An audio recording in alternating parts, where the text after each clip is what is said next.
একখান সত্য কথা কই, তুমি যদি লিজেক ভালো না বাসেন, দুনিয়াত কেউ ভালোবাসা নাই। ওই যারা ভালোবাসে তারা লোক দেখানার। লিজের শরীরের কথা চিন্তা করো, লিজেক ভালো রাখার চেষ্টা করো।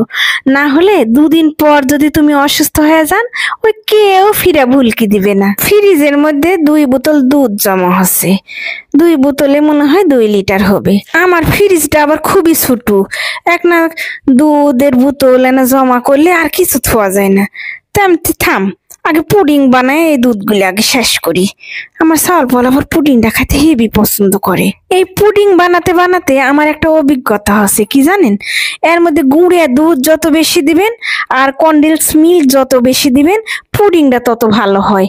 আমি এর আগে মেলাবার বানাচ্ছি, আমি অভিজ্ঞতা থেকে বলনু। এই মানুষের শরীরই তো, এই তুমি অসুস্থ হয়ে যাও, তুমি কারো কাছে আর ভালো না, সবের কাছে আইনে পানছে। একটা জিনিস মনে থিও, জীবনে যে মানুষের তুমি যত বেশি অবহেলা করবেন, শেষ সময় আসে তাকেই বেশি প্রয়োজন হবে তোমার। এই পুডিং এর রেসিপি এর আগে মেলাবার আমি শেয়ার করেছি, তাই নিয়ে আজকে আর বলিতি না কি দিতি না দিতি দেখেইলেও। তবে একটা জিনিস খেয়াল থিও, পুডিং এ কিন্তু মেলা মিষ্টি হলে কিন্তু ভাল লাগে না। একটা পরিমিত মিষ্টি আছে যেটা তোমার কনডেন্স মিল্ক থেকে। আরে দেখো, এটি যে ক্যারামেল করিতেন এটি নিয়েও হবে, বাদ বাকি যে চিনিটা দিবেন সেটা বুঝে শুনে দিও। এ আর কি একটা ছোট টিপস। চিনিরে ক্যারামেল করতে লাগে আবার পুড়াইয়া দিও না, তাহলে কিন্তু স্বাদ নষ্ট হয়ে যাবে। আর অবশ্যই এমনি করে ছাঁকে দিও, তাহলে পুডিংটা অনেক বেশি নরম আবার সফট হবে।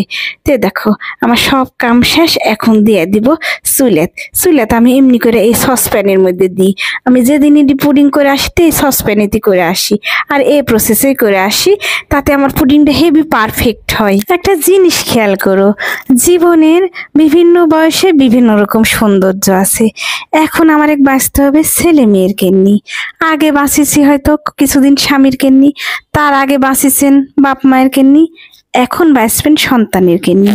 জীবনের অনেক কিছুই হয়তো আগে স্বপ্নের মতো করে ভাবিছিলেন, আমার সংসারটা এরকম হবে, আমার স্বামী এরকম হবে, আমার সন্তান এরকম হবে, কিন্তু সবকিছু কি আর সাজায় গুছায় হয় রে? হয় না। এখন হয়তো একটা ভিন্ন আছে, কিন্তু তার মধ্যেও সৌন্দর্য খুঁজে নিতে হবে। আর এটাই হলো জীবন, আর এটাই হলো জীবনের ফর্মুলা, ভালো থাকার ফর্মুলা। যত বেশি ত্যাগ করবেন, যত বেশি ছাড় দেওয়ার ক্ষমতা থাকবে সংসার জীবনে, তুমি তত সুখী। আর যত বেশি ইগো দেখাতে যাবেন, তোমার সংসার হবে না। গল্পে গল্পে দেখো পুডিংটা তৈরি করাও শেষ, এখন খাবো। কেমন হচ্ছে অবশ্যই কমেন্ট করে জানাবেন। আমার কাছে তো হেভি পারফেক্ট হচ্ছে।